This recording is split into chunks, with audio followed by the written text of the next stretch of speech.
আচ্ছা, এই ভিডিওটা খুবই ইন্টারেস্টিং একটা ভিডিও হবে, তোমরা কাইন্ডলি ভিডিওটা স্কিপ করো না। আর থাম্বনেল দেখে খুলেছো মানে নিশ্চয়ই তোমরা দেব ফ্যান হবে বা মানে বাংলা সিনেমার লাভার্স হবে, সেটার জন্যই খুলেছো। তো আমি আগের আমার বেশ কয়েকটা ভিডিওতে আমি বলেছি যে আমি উড়িষ্যার ছেলে, ওয়েস্ট বেঙ্গলে থাকি, মামাবাড়িতে থাকতাম, এতদিন ধরে থেকে এসেছি মামাবাড়িতে, বাট আমার ফ্যামিলি উড়িষ্যাতে থাকে। এখন আমি যেখানে আছি সেখানেই থাকে। এই বাড়িটা পেছনে আমার দেখতে পারছো, এই বাড়িটা আমাদেরই বাড়ি, আর কিছুদিনের জন্য এই বাড়িটা আমাদের, তারপরে আমাদেরকে বাড়িটা ছাড়তে হবে। কারণ আমি আগের ভিডিওতেও বলেছিলাম আমার বাবা রিটায়ারমেন্ট করে যাচ্ছেন কাজ থেকে, মানে কাজ ছেড়ে দিতে হবে, রিটায়ারমেন্ট করে যাচ্ছেন। তো আমরা সবাই পরের মাসে, ফেব্রুয়ারির মাসে 10 তারিখ 15 তারিখের মধ্যে আমরা সবাই ওয়েস্ট বেঙ্গল শিফট করে যাব। সেইটার জন্যই আমি আবার এখানে এসেছি। তো এই কয়েকদিনের জন্য আমি এখানে থেকে একটু হেল্প করতে হচ্ছে, ঘরটর গোছাতে হচ্ছে, সব প্যাকিং চলছে ঘরের আমাদের। তো আমরা পরের মাসে 10-15 তারিখের মধ্যে শিফট করে যাব। তো ঘরের সব জিনিসপত্র প্যাকিং করতে গিয়ে আমি একটা জিনিস পেলাম, যেটা ভাবলাম তোমাদের সাথে একটু শেয়ার করি। জিনিসটা হচ্ছে আমি বেশ কয়েকটা ক্যাসেট পেলাম, মানে ক্যাসেট বলতে তোমরা বুঝতেই পারছো, এই যে এইগুলোকে ক্যাসেট বলে, বেশ কয়েকটা ক্যাসেট পেলাম। আর সেই ক্যাসেটের প্যাকেটটা দেখলে তোমরা বুঝতে পারবে যে এই ক্যাসেটগুলো কিসের ক্যাসেট।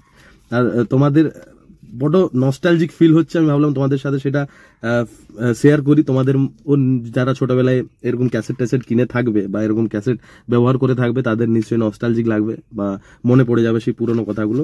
এইটা হচ্ছে সেই ক্যাসেটের প্যাকেট। একটু উল্টো আসছে না, আমি ক্যামেরাতে, ফ্রন্ট ক্যামেরাতে শুট করছি, তো হয়তো একটু লেখা টেখা বলে উল্টো আসছে, বাট এই মানুষটাকে দেখে তো চিনতেই পারছো মানুষটা কে, নিশ্চয়ই চিনতে পারছো। এই যে রোমিও লেখাটা উল্টো আসছে, কারণ আমি ফ্রন্ট ক্যামেরায় শুট করছি, এটা বাদ দাও।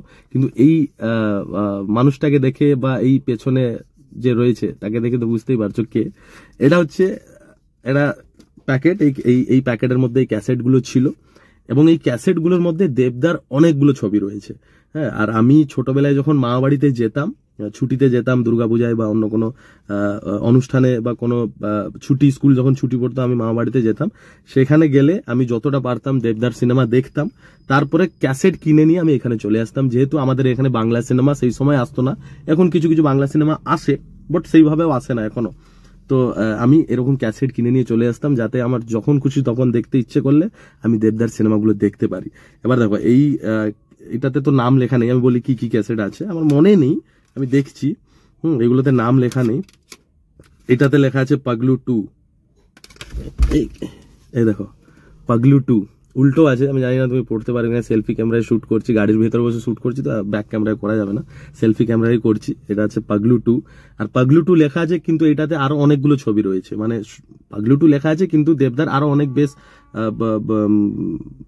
অনেক ছবি আছে। মানে আমার যতদূর মনে আছে রোমিও আছে, পাগলু 2 দুটোই আছে, তারপরে পরাঞ্জয় জলিয়ারে আছে, প্রেমের কাহিনী আছে, আরো অনেক ছবি আছে, পুরনো দেবদার যে সিনেমাগুলো আছে, হ্যাঁ, সেই সমস্ত ছবিগুলো এই ক্যাসেটের মধ্যে আছে। হ্যাঁ, এটা কি লেখা আছে, KB1 কি লেখা আছে আমার মনে নেই, এগুলোতে নাম লেখা নেই তো, কিন্তু এই সব গোটাতে কিন্তু দেবদার ছবি আছে, ঠিক আছে। এই দেখো বিশাল রোমিও, মানে আমার নাম লিখে দিয়েছে আর কি, রোমিও পাগলু। দেখো WB লেখা আছে, আমি নিজে লিখে নিয়ে এসেছিলাম, রোমিও পাগলু। হ্যাঁ, সব লেখা আছে। এটাতে কি লেখা আছে, বডিগার্ড নিউ MP3, সালমান খানের বডিগার্ড সিনেমা যে এসেছিল সেগুলোর গান হয়তো এটাতে ছিল, কিছু হিন্দি সিনেমার গানগুলো হয়তো এটাতে ছিল। হ্যাঁ, এটা এই দেখো পাগলু, মানে ডিস 1 ডিস 2, তোমাদের যদি মনে থাকবে ডিস 1 ডিস 2 আসতো। হ্যাঁ, কিছু সিনেমা মানে ডিস 1 এর মধ্যে থাকতো, কিছু সিনেমা ডিস 2 এর মধ্যে থাকতো, বা কোন সিনেমার ফার্স্ট হাফটা ডিস 1 এ আছে আর সেকেন্ড হাফটা ডিস 2 এ আছে, এরকম করে আসতো, তোমাদের যদি মনে থাকবে। হ্যাঁ, এরকম অনেক ক্যাসেট আমার কাছে আছে আর কি। আরো অনেক ক্যাসেট আমি পাইনি, এখন মানে প্যাকিং করতে গিয়ে এই ক্যাসেটগুলো আমি পেলাম। তো তোমাদেরও এই ভিডিওটা তোমরা দেখছো মানে নিশ্চয়ই দেব ফ্যান হয়ে থাকবে বা বাংলা সিনেমা লাভার্স হয়ে থাকবে। তো তোমাদেরও এরকম কিছু স্মৃতি থাকবে, স্পেশালি 90s কিড যারা রয়েছে। হ্যাঁ, এখনের বাচ্চাগুলো তো এইসব আর চলে না, তারা হয়তো জানেই না এগুলো কি। তো তোমরা যারা দেখছো 90s কিড বা তার থেকেও পুরনো, তোমরা নিশ্চয়ই জানবে এই জিনিসগুলো কি। তোমাদের যদি এরকম কিছু স্মৃতি থাকে এইসব জিনিসগুলোকে নিয়ে, তো আমাকে অবশ্যই কমেন্ট করে জানাও। এবং দেবদার কোন সিনেমার ক্যাসেট তোমরা কিনে রেখেছিলে এবং কোন সিনেমাকে বারবার রিপিট করে দেখছিলে, সেটাও আমাকে কমেন্ট করে জানাও। আমার যতদূর মনে আছে আমি দেবদার রোমিও সিনেমা প্রচুরবার রিপিট করে দেখেছি, প্রেমের কাহিনী পরাঞ্জয় জলিয়ারের সিনেমাটা প্রচুরবার রিপিট করে দেখেছি, কতবার দেখেছি তার কোনো হিসাব নেই। আর গান আমি সব গানই শুনতাম, আমার এইটার মধ্যেও কোনো একটা ক্যাসেট থাকবে দেবদার, সব শুধু গানগুলো থাকতো। মানে সিনেমা নয়, গানগুলো থাকতো।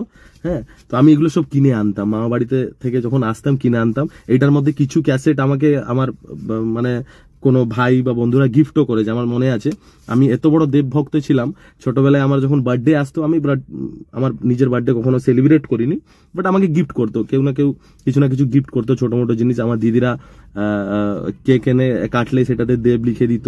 হ্যাঁ, তারপরে কিছু দেব রিলেটেড জিনিসপত্র আমাকে গিফট করতো, যেরকম দেবের কোনো ফটো ফ্রেম আমাকে দিয়ে দিল, বা কোন সিনেমায় দেব কিছু জামা পরেছে সেই রকম জামা আমাকে একটা কিনে দিয়ে দিল। এইসব জিনিসপত্র আমাকে সবাই গিফট করতো। আমি এতটাই দেব ভক্ত ছিলাম।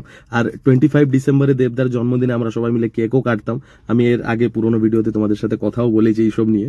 তো এটা আমি পেলাম, হঠাৎ করে দেখলাম, ক্যামেরা অন করে বসে গেলাম, তো বড় নস্টালজিক ফিল হলো। আমি সেটার জন্য তোমাদের সাথে শেয়ার করলাম। আশা করছি তোমাদেরও এরকম কিছু স্মৃতি থাকবে নিশ্চয়। হ্যাঁ, তো তোমাদের যদি থাকে তাহলে প্লিজ কাইন্ডলি তোমরাও আমাকে কমেন্ট করে জানাও যে তোমাদের এরকম কি স্মৃতি আছে। সেটা দেবদার সিনেমাকে নিয়েও হতে পারে, বা জিদ্দার সিনেমাকে নিয়েও হতে পারে, বা অন্য কোনো স্টারের সিনেমাকে নিয়েও হতে পারে, যারা এরকম ক্যাসেট ইউজ করেছো। হ্যাঁ, তো তোমরা আমাকে কমেন্ট করে বলতে পারো যে তোমাদের এরকম কি স্মৃতি রয়েছে। আমার তো খুব ভালো লাগলো এতদিন পরে আমার পুরনো জিনিস পেয়ে। আর হ্যাঁ, আমি ভিডিও রেগুলার দিতে পারছি না, বুঝতেই পারছো। আমি এখানে এসেছি, আমরা একটা স্টেট থেকে আরেকটা স্টেটে ইয়ে করছি, মানে শিফট করছি, তো সেটার জন্য এখানে রেগুলার সেইভাবে ভিডিও আমি করতে পারছি না। এখানে ভিডিও করার মতো কন্ডিশনও নেই, সেটার জন্য দেখছো আমি গাড়ির মধ্যে বসে ভিডিও করছি। আর এই ভেতরে অনেকগুলো বাংলা সিনেমা রিলিজ করে গেল, যেগুলো আমি দেখতে পারিনি। তারপরে হিন্দি সিনেমাও রিলিজ করেছে, ফাইটের সিনেমাগুলো রিলিজ করেছে, আমি দেখতে পারিনি, সেটার জন্য রিভিউও দিতে পারছি না, কারণ এইসব নিয়ে একটু ঘাটাঘাটির মধ্যে আছি। তো কিছুদিন সময় লাগবে, সম্ভবত পরের মাসের 15 তারিখের মধ্যে আমি আবার রেগুলার ভিডিও দেওয়ার কন্ডিশনে চলে আসব। তো এখন একটু সিচুয়েশন একটু অন্যরকম আছে বলে রেগুলার ভিডিও দিতে পারছি না, তো সেটার জন্য সরি। বাট তোমরা অবশ্যই কমেন্ট করে জানাও যে তোমাদের কি মেমোরিজ আছে এরকম ক্যাসেট ফ্যাসেট নিয়ে, বা পুরনো কোনো মেমোরিজ থাকবে কোনো সিনেমাকে নিয়ে, তোমাদের পছন্দের স্টারকে নিয়ে, পছন্দের কোনো মানে নস্টালজিক কিছু ফিলিংস থাকবে, কিছু মেমোরিজ থাকবে সিনেমা হলে গিয়ে সিনেমা দেখার মতো, বা সিনেমা নিয়ে যে কোনো মেমোরিজ আছে, বা এরকম ক্যাসেট কিনে তোমরাও ছোটবেলায় দেখেছো কি না, এখনো যদি থাকবে নিশ্চয় কাদের কাছে, কারো কাছে থাকবে, তো সেটা অবশ্যই তোমরা কমেন্ট করে জানাও তোমাদের পুরনো মেমোরিজ কি আছে। চলো, টাটা।